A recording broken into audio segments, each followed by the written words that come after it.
کافی interview انہوں نے کیے ہیں اور آج ماشاءاللہ یہ میرے پاس پہنچی ہیں. کتاب کی اشاعت ہو چکی ہے آپ کے سامنے.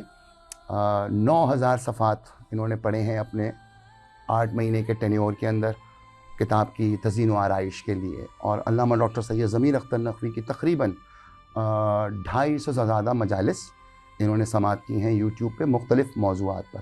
وہ تمام موضوعات کے جو اس کتاب کا حصہ ہیں، ہر موضوع پہ قبلہ کی مختلف مجالس موجود ہیں، اور ان میں سے سلیکشن کرنا اور کتاب کی تزئین و آرائش کرنا یہ بہت بڑا کام ہے. اور سب سے بڑا کارنامہ جو انہوں نے انجام دیا میں آج آپ کو بتانا چاہتا ہوں. ایک خاتون ہونے کے ساتھ ساتھ دنیا کے 110 بچوں کے انٹرویو ریکارڈ کرنا علامہ ڈاکٹر سید ضمیر اختر نقوی کی کتاب کے لیے، امام حسین کی حیات سے متعلق، امام حسین سے متعلق، یہ ایک بہت بڑا کارنامہ ہے اور اس کتاب کا حصہ بنا. پھر ان کا ایک بڑا خوبصورت آئیڈیا یہ تھا کہ ہمارے پاس کوئی بھی ایک ایسی کتاب موجود نہیں ہے کہ جس میں علامہ صاحب کی تمام کتابوں کو ہم ہائی لائٹ کر سکیں. تو سب سے بہترین کام اس کا ایک چیپٹر ہے مجلس ثانی علامہ ڈاکٹر سید ضمیر اختر نقوی اعلیٰ لہ مقامہ کی خدمات کے حوالے سے. تو اس میں جو پہلا پیج ہے اسی پیج کے اوپر جو ہے وہ قبلہ کی تصویر بھی ڈالی گئی، اور تمام ان کتابوں کی تصاویریں اس کتاب میں شائع کر دی گئی ہیں تاکہ لوگوں کو آسانی ہو کہ قبلہ نے کتنا کام جو ہے وہ کیا ہے اور کتنا کام ان کا شائع ہو چکا ہے. ابھی بھی قبلہ کا تقریباً 350 سے 400 کے قریب کتابیں ایسی ہیں محمد وآل محمد پر جو شائع ہونے کے لیے باقی ہیں. تو میں بڑا مشکور ہوں محترمہ ہما عباس صاحبہ کا جو لندن سے آئیں اور انہوں نے آ کے پورے کتاب کے پرنٹنگ پروسیس کو دیکھا اور ساتھ میں کتاب کی پروف ریڈنگ کی. پھر میں جب لندن گیا تھا تو میں نے وہاں کئی یونیورسٹیز کا سروے کیا تھا. تو آپ یقین جانیں کہ پروف ریڈنگ پر بھی وہاں پر ڈگریاں جو ہیں وہ وہاں کے بچے لے رہے ہیں، اور ہمارے یہاں معلوم ہی نہیں ہے کہ پروف ریڈنگ کا طریقہ کار کیا ہے. پروف ریڈنگ کا مقصد صرف کا کے کی کو درست کرنا نہیں ہے. پروف ریڈنگ کا مقصد جو ہے وہ یہ ہوتا ہے کہ آپ کا جو کانٹیکس کتاب میں موجود ہے وہ ہمیشہ کوریلیٹ ہونا چاہیے پہلے باب سے لے کے آخری باب تک. تو یہ ایک بہت بڑا کارنامہ ہے. تو جناب سیدہ نے سعادت ان کو دی، اور ساتھ میں مشکور ہوں ہمارے جو کاتب ہیں علامہ ڈاکٹر سید ضمیر اختر نقوی صاحب کے ساتھ پچھلے 25 سال سے وہ کتابت کر رہے ہیں، جس میں ریحان، طارق اور فرحان صاحب کا نام میں بالخصوص لوں گا. بہت شکریہ ارتضیٰ صاحب، آپ نے اتنے محبت بھرے الفاظ میرے لیے استعمال کیے، اور جو کانفیڈنس آپ نے دیا اور جس طرح قدم قدم پہ آپ نے میری رہنما فرمائی. یہ میری زندگی کا پہلا پروجیکٹ تھا، اور میں کوشش کروں گی کہ اس سفر میں آگے آپ کا ساتھ انشاءاللہ آپ ہمارے سفر میں ساتھ رہیں گی. اگلی کتاب جو ہے وہ علامہ صاحب کی آ رہی ہے رسول اللہ صلی اللہ علیہ وآلہ وسلم کے موضوع پر، ان کی حیات طیبہ پر، اور انشاءاللہ 1400 صفحات کامل ہوں گے. بالکل بالضرور. ارتضیٰ صاحب، میں پوچھنا چاہوں گی کہ علامہ ڈاکٹر سید ضمیر اختر نقوی کے حالات زندگی اور ان کی علمی خدمات پر آپ کچھ کہنا چاہیں گے؟ بالکل. دیکھیں، علامہ ڈاکٹر سید ضمیر اختر نقوی صاحب کے ساتھ میرا 42 سالہ ایک علمی سفر ہے، اور اس علمی سفر میں میں نے علامہ صاحب کے ساتھ ہونے والے ہر ڈرفٹ اور کرسٹ کو میں نے دیکھا کہ کس محنت اور لگن کے ساتھ قبلہ نے اپنے سفر کا آغاز کیا اور پھر وہ اپنے بام عروج کو پہنچے. ایک وقت یہ تھا کہ علامہ صاحب تقریر کرتے تھے گھر میں، پھر اس کے بعد وہ امام بارگاہوں کی طرف آئے، پھر امام بارگاہوں سے پھر وہ پاکستان لیول پہ تقریر کرنے لگے، پھر اس کے بعد وہ بین الاقوامی شخصیت بن گئے، اور ایسی بین الاقوامی شخصیت بنے کہ جس کا ثانی ملنا جو ہے وہ ناممکنات میں سے ہو گیا. سب سے اہم پہلو جو علامہ صاحب کا میں نے اپنی زندگی میں دیکھا اور ان سے پوچھا بھی کہ جب وہ حیات تھے کہ آپ کا بیسیکلی سبجیکٹ کیا ہے آل محمد کو لے کے، تو علامہ صاحب نے مجھے بتایا کہ میں نے اپنی زندگی کا تمام سفر اور تمام خدمات آل محمد کی عظمت کے نام لکھی، اور عظمت اہل بیت پہ میں نہیں چاہتا کہ کوئی بھی ایک ایسی تحریر ہماری آنے والی نوجوان نسل کو یا ہمارے خطیبوں کو پتہ لگے جو آل محمد کی عظمتوں کو گھٹاتی ہو. تو انہوں نے انتہائی دقیق ریسرچ کی، اور اس علمی سفر میں وہ تنہا تھے، ان کا ساتھ دینے والا کوئی بھی نہیں تھا.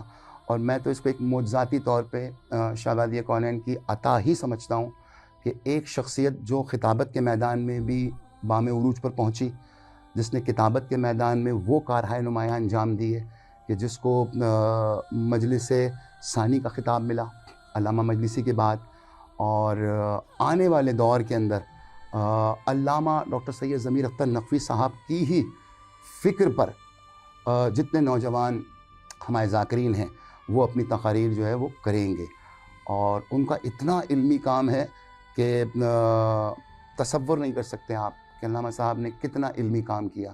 کسی ایک شخصیت کے لیے خطابت کرنا، پھر اس کے بعد اس کو کتابی معاملات میں ڈھالنا، اور کتابی معاملات سے پھر اس کے بعد نجی معاملات، نجی محفلیں اور دوستوں کا آنا، یہ تمام کام ایک انسان کے بس کی مجھے تو لگتی نہیں ہے جو میں نے محسوس کیا.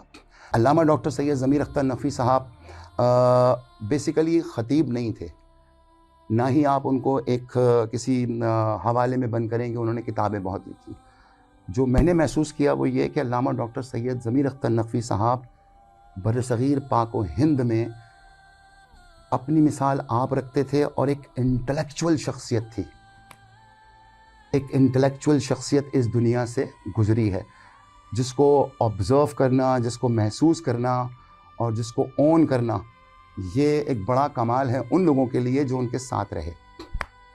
تو میں یہی کہہ سکتا ہوں کہ قبلہ کا ایک علمی سفر ہے، اور اس سفر کے اندر قبلہ نے وہ کام کر دیا کہ اگر آپ قبلہ کے ڈیتھ سے 200 برس پیچھے چلے جائے تو آپ کو کوئی بھی برصغیر پاک و ہند میں نہ ایسا عالم ملے گا، نہ ایسا ذاکر ملے گا. اور قبلہ کے بعد آنے والے دور میں آپ 500 برس آگے چلے جائیں تو ایک شخصیت اتنے کام نہیں کر سکتی جتنے علامہ ڈاکٹر سید ضمیر اختر نقوی صاحب نے کر دیے. تو 700 برس کا کام ایک انسان اپنی 74 سالہ زندگی میں کر کے گیا، اور اس کی سب سے اعلیٰ کوالٹی اس کے کام کی یہ تھی کہ کہیں پہ بھی عظمت اہل بیت کے معاملات میں، چاہے وہ خطابت کا معاملہ ہو، چاہے وہ کتابت کا معاملہ ہو، چاہے وہ مرثیے کا معاملہ ہو، ایک لفظ بھی ایسا نہیں دیا کہ آل محمد کی شان میں کہیں جھول ہو.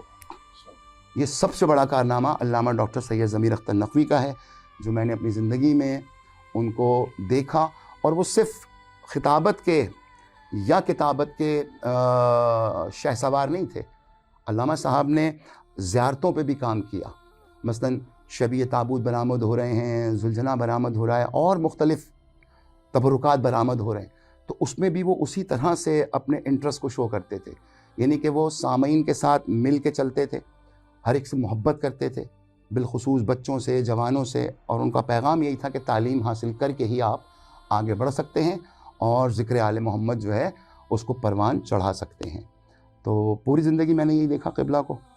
جب بھی میں ان کے پاس آیا، ان سے باتیں کیں کتابوں کی اشاعت کے بارے میں اور علمی خدمات کے بارے میں، تو ان کا ایک ہی میسیج تھا. وہ یہی کہا کرتے تھے کہ یار میں یہ چاہتا ہوں کہ میرے تمام نوجوان بچے جو ہیں وہ اعلیٰ تعلیم حاصل کر کے بڑے عہدوں پہ پہنچیں، اور محمد والے محمد کا نام جو ہے وہ اپنی علمی کاوشوں کے ساتھ روشن کریں، تاکہ ان کو عزتیں ملیں، تاکہ ان کو شہرتیں ملیں، اور وہ اپنے رزق حلال سے پھر ایسے کارنامے انجام دیں اور ایسے تعمیری کام کریں کہ جن تعمیری کام سے جو ہے وہ قوم کا مورل اپ ہو. جی ارتضیٰ صاحب، اب ایک اور سوال پوچھنا چاہتی ہوں آپ سے کہ اب تک آپ نے قبلہ کی کتنی کتابوں پہ کام کیا، اور کیوں آپ کو ضرورت محسوس ہوئی کہ آپ انہی کی کتابوں کو شائع کریں؟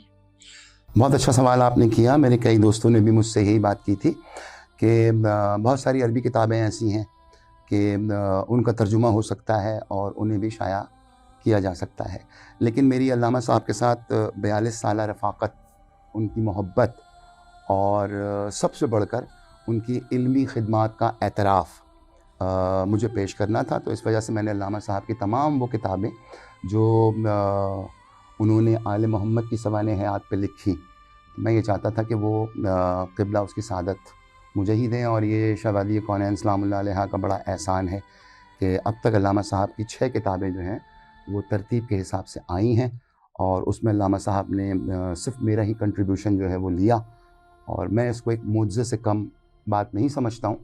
اس کی وجہ یہ ہے کہ سن 2007 میں علامہ صاحب نے 3 جمادی الثانی شہوادی کونین کی شہادت پر جو کتاب پہلی ریلیز کی تھی 5 کلر میں، وہ شہوادی کونین کی حیات طیبہ تھی. اور اسی میں انہوں نے ممبر سے اعلان کیا تھا کہ شہوادی کونین کے بعد جو کتاب آئے گی ان کی، وہ کتاب مولائے کائنات پہ آئے گی. پھر اس کے بعد امام حسن مجتبیٰ، پھر امام حسین علیہ الصلوۃ والسلام، اور پھر رسول خدا پر کتاب آئے گی. لیکن 2007 کے بعد سے لے کے اور 2018 تک جو درمیانی گیپ ہے، اس میں قبلہ نے چاہا کہ ان کی وہ تمام اشرے جو پڑھ چکے تھے 2007 سے پہلے وہ جلد سے جلد شائع ہو جائیں، کیونکہ نوجوان نسل کے اندر ایک اویئرنیس بڑھ رہی تھی اس بات کی کہ وہ خطیب بن رہے تھے. اور کچھ ایسے یونیک موضوعات تھے جو علامہ صاحب چاہتے تھے کہ یہ موضوعات جو ہیں وہ پہلے آ جائیں. اس درمیان میں کئی کام ہوئے. ایسا نہیں ہے کہ میں مطلب رک گیا 2007 کے بعد. 2007 سے پہلے جو کام ہوا اور اس میں علامہ ڈاکٹر سید ضمیر اختر نقوی نے شرکت کی، وہ باب العلم امام بارگاہ ہے.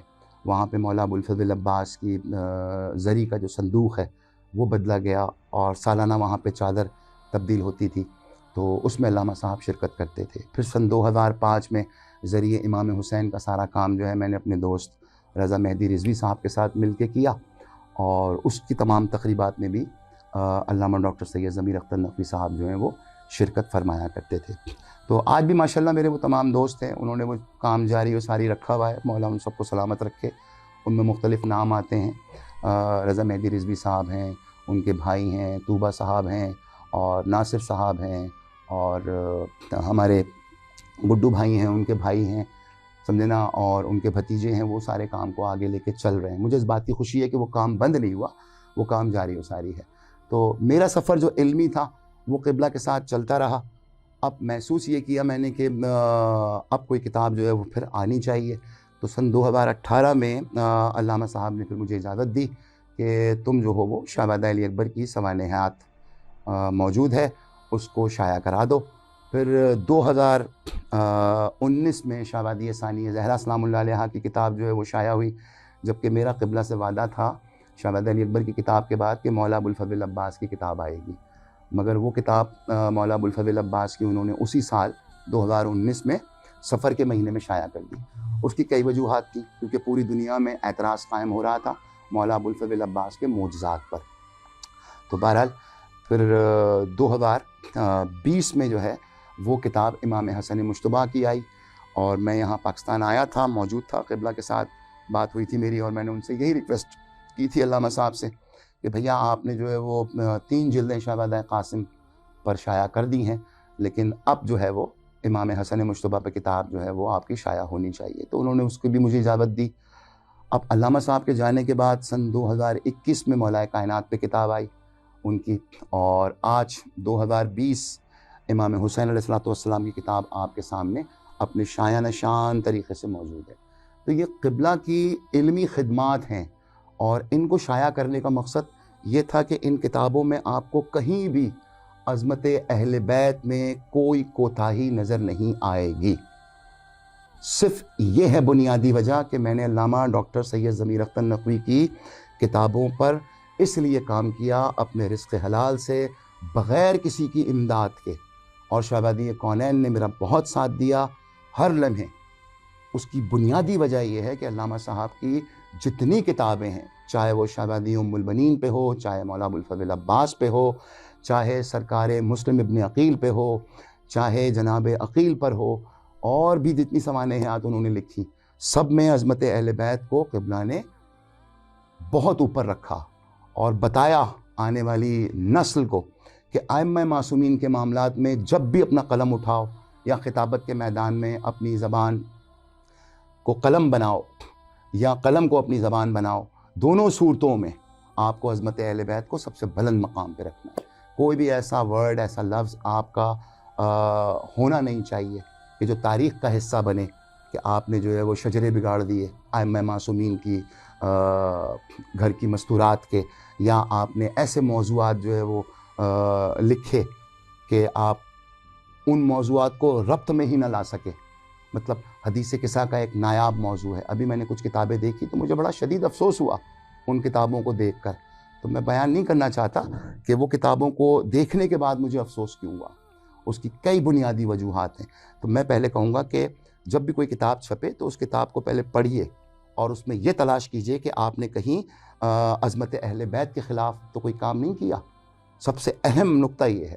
تو علامہ صاحب کا یہ ایک خوبصورت انداز تھا کہ وہ کتاب لکھتے تھے، ہزاروں طرح کی کتابوں سے میٹر کلیکٹ کرتے تھے، پھر خود ذاتی طور پہ ریسرچ کرتے تھے، اور پھر اس کے بعد وہ پروف ریڈنگ آخری خود کرتے تھے کہ کہیں ایک جملہ، کہیں ایک ایسی بات جو عظمت اہل بیت کے خلاف ہے یا عظمت صحابہ کے خلاف ہے یا عظمت ائمہ معصومین کے خلاف ہے، وہ تمام باتیں جو ہیں علامہ صاحب ہٹا دیا کرتے تھے.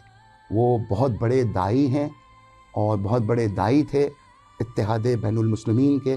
ان سے ہر مکتبہ فکر، چاہے وہ اہل سنت کے تمام مکتبہ فکر ہوں یا دوسرے مکتبہ فکر ہوں، مومنین ہوں، شیعہ سب ان سے محبت کرتے تھے. اس کی بنیادی وجہ یہ تھی کہ انہوں نے عظمت اہل بیت کے لیے بہت کام کیا اور بڑا نایاب کام کیا. جی ارتضیٰ صاحب، میں پوچھنا چاہوں گی کہ دور جدید میں آپ کیا دیکھتے ہیں کہ ایسا کون سا خطیب ہے جو علامہ صاحب کی طرز خطابت کو اپناتا ہوا دکھائی دیتا ہے؟ دیکھیے دور جدید میں تو ماشاءاللہ بہت سارے ذاکرین جو ہیں اس وقت مجلس سے پڑھ رہے ہیں. اس میں اگر میں صف اول کے ذاکرین کا نام لوں جو نوجوان ذاکرین ہیں، اس میں سب سے پہلے تو ماجد رضا عابدی صاحب کا نام آئے گا. ٹھیک ہے، پھر ماجد رضا عابدی صاحب کے ساتھ آپ کمال حیدر رضوی کا نام لے لیجئے. پھر علامہ طالب جوہری کے تینوں بیٹے ماشاءاللہ سے، جس میں ریاض جوہری، امجد جوہری اور اسد جوہری ہیں. پھر اس کے بعد آپ ارتضیٰ عباس نقوی کو دیکھ لیجئے، وہ بھی خطاب کر رہے ہیں. پھر مختلف ذاکرین اور بھی ہیں جو اس بزم میں جو ہے وہ اپنے کارہائے نمایاں، اپنی خطابت اور اپنی علمیت کے زور پر کر رہے ہیں خطابت. لیکن سب سے اہم جو معاملہ ہے وہ یہ معاملہ ہے کہ یہ سوال میں نے علامہ صاحب سے خود کیا 2020 میں کہ آنے والے دور میں قبلہ یہ بتائیں کہ کون سا ذاکر جو ہے وہ کامیابی کا سفر طے کر کے اور پورے ورلڈ کے اندر مقبول ہوگا، اس کی بنیادی وجہ کیا ہونی چاہیے. تو علامہ صاحب نے مجھے بتایا کہ دیکھیں ارتضیٰ، سب سے اہم نقطہ یہ ہے کہ علامہ طالب جوہری نے جو خطابت کی 32 سال، اس خطابت کا کمال یہ تھا کہ علامہ طالب جوہری صاحب نے قرآن اور حدیث کی روشنی میں ائمہ معصومین کو اور پروردگار عالم کی توحید کو بیان کیا. اور کبھی کوئی کنٹروورشل میٹر انہوں نے جو ہے ایسا نہیں دیا کہ قوم میں یا ملک میں کوئی انتشار کی فضا قائم ہو. بہت شاہانہ انداز سے تقریر کی اور ایک بڑا مقام حاصل کیا. اور خود اپنی ذات میں علامہ طالب جوہری صاحب آیت اللہ لیول کے سمجھ لیں آپ خطیب ہیں. اور اب اس دنیا میں ان کے بیٹے جو ہیں وہ تمام خدمات انجام دے رہے ہیں. دوسری بات پھر بھیا نے مجھے یہ بتائی علامہ ڈاکٹر سید ضمیر اختر نقوی صاحب نے کہ عرفان حیدر عابدی صاحب کی خطابت اپنے بام عروج پر تھی، کیونکہ مجمع ان کے مصائب سن کر محظوظ ہوتا تھا. آل محمد کا ذکر جس انداز سے وہ مصائب میں کرتے تھے. پھر تیسری بات انہوں نے یہ بتائی کہ عظمت اہل بیت پہ جتنا کام میں نے کر دیا، اتنا کام جو ہے وہ 200 برس پہلے کے ذاکرین اور آنے والے 500 سال آگے کے ذاکرین جو ہیں وہ اسی دائرے میں ہی رہیں گے جو کام میں کر کے اس دنیا سے جاؤں گا یا میں نے وہ کام کر دیا. تو قبلہ نے عظمت اہل بیت میں کوئی کسر نہیں چھوڑی. ٹھیک ہے، اپنی زندگی کا شعار انہوں نے یہی بنایا کہ عظمت اہل بیت پر ہی بات کرنی ہے. باریک سے باریک پہلو کو جو ہے انہوں نے بڑے مدلل دلائل اور عقلی دلائل اور قرآن و حدیث کی روشنی میں بیان کیا اور اپنے بچوں، نوجوانوں کو اور آل اوور دا ورلڈ، پوری دنیا کے میڈیا کو بتایا، پوری دنیا کے لوگوں کو بتایا، مومنین کو، مسلمانوں کو بتایا کہ عظمت اہل بیت کیا ہے، عظمت ائمہ معصومین کیا ہے، توحید کا پرچار کیسے کیا جاتا ہے اور رسول خدا کی عظمت کیا ہے. تو یہ قبلہ کا کمال تھا.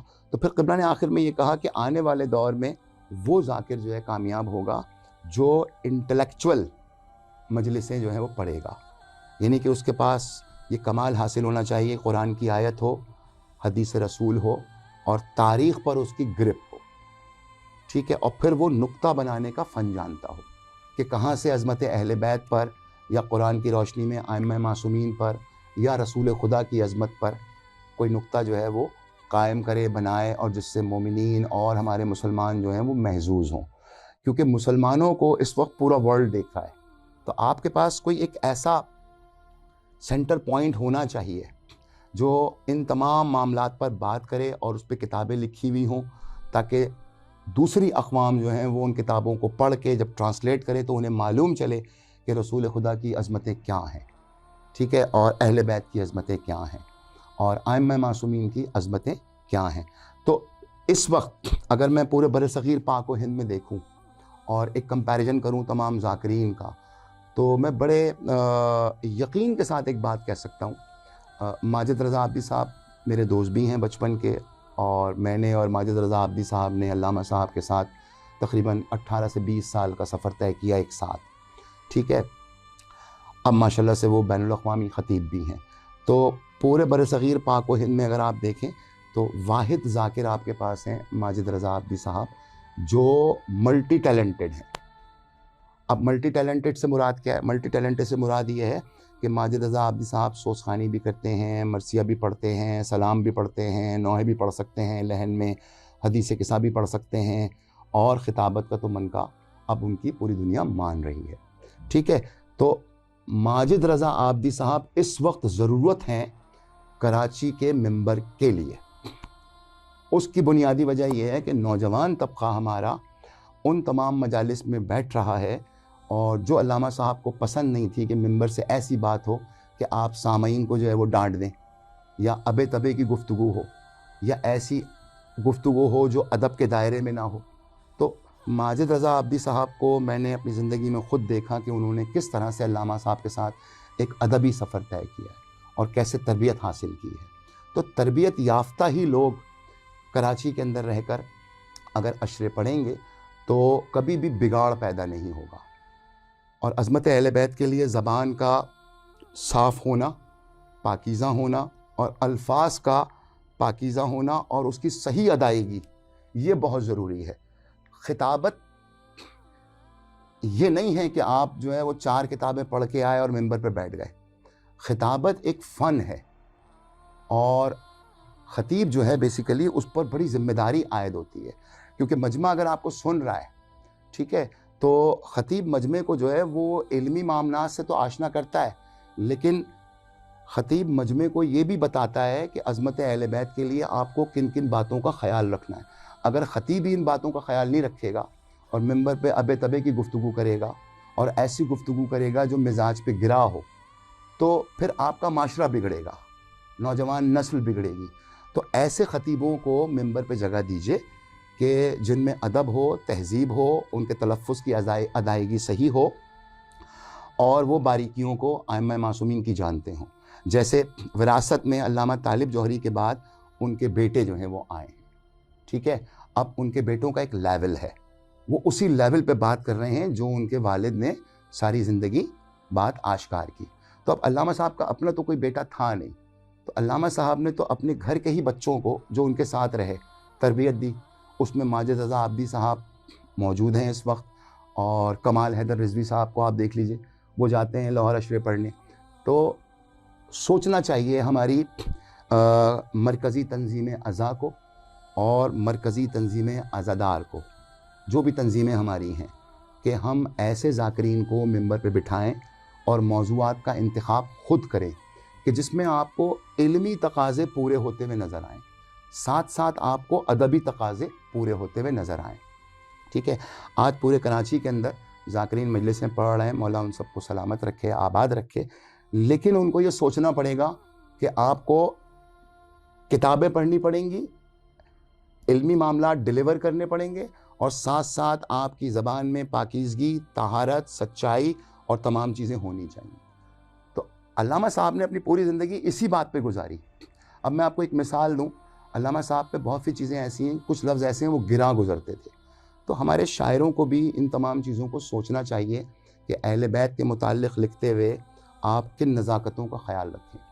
جیسے کہ مجھے نہیں معلوم کہ وہ شعر کس نے لکھا ہے اور کس نے نہیں لکھا ہے، لیکن جب آپ سنیں گے تو آپ کو جو ہے نا ایک عجیب سی کیفیت آپ پہ طاری ہو جائے گی کہ تو بڑی سخی ہے فاطمہ. اب آپ نے شہزادی کے ساتھ تو کا لفظ استعمال کیا، تو شہزادی کونین کے مرتبے کو آپ جانتے ہی نہیں ہیں، تو آپ نے شعر میں کہہ دیا اور نوحہ خان نے وہ پڑھ دیا.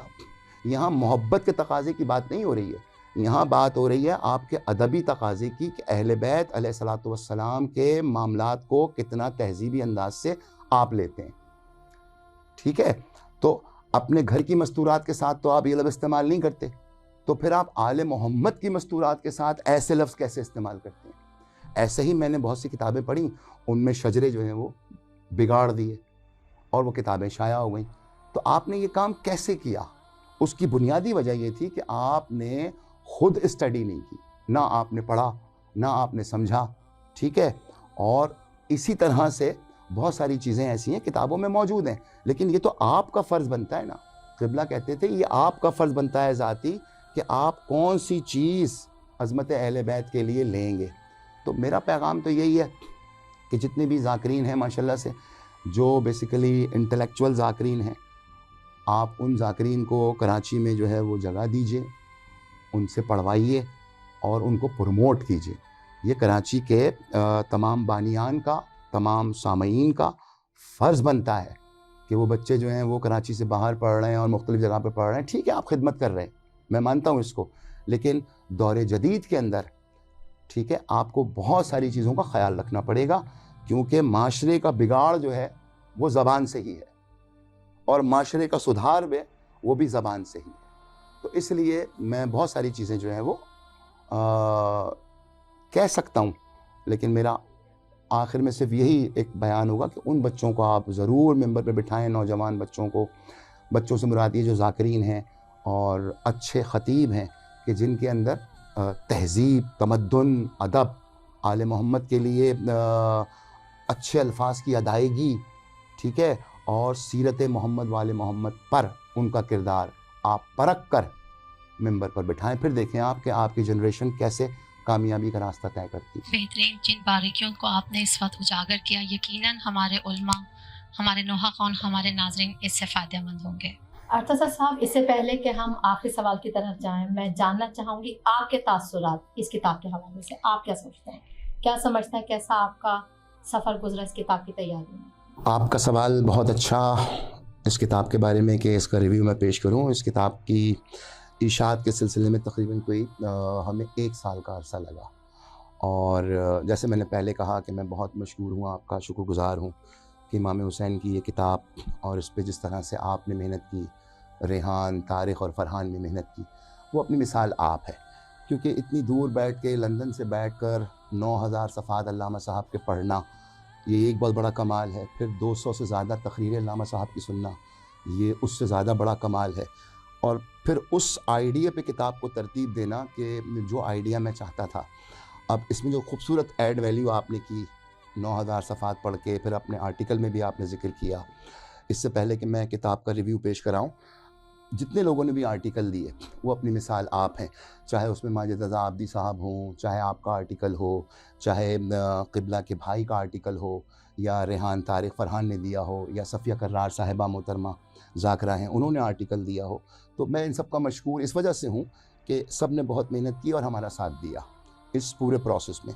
اس کتاب کی سجاوٹ میں جو بنیادی چیز رکھی گئی وہ یہ رکھی گئی کہ علامہ صاحب نے جتنی تقریریں عنوانات پہ کی، جیسے جناب ختیجہ پہ کی، شہزادی فاطمہ بنت اسد پہ کی، سرکار ابو طالب پہ تقریریں کی، تو جو جو آیتیں انہوں نے اپنی تقریروں میں پڑھی ان آیتوں کو اس کتاب کی زینت بنایا گیا، اور جتنے القابات علامہ صاحب نے مختلف سبجیکٹ کے اوپر پڑھے تو ان تمام القابات کو بھی ہم نے اس میں ایڈ کیا۔ یہ ایک نئی ایڈ ویلیو ہے کتاب کے پروسیس میں، اور شہزادی کونین سلام اللہ علیہ کے توسل سے میں تو یہی کہوں گا کہ یہ 6ٹھی کتاب ہے جو منظر عام پر آئی، اور سب سے پہلی کتاب شہزادی کونین کی تھی، اسی کی برکت ہے کہ یہ تمام کتابیں جو ہیں منظر عام پر آئیں۔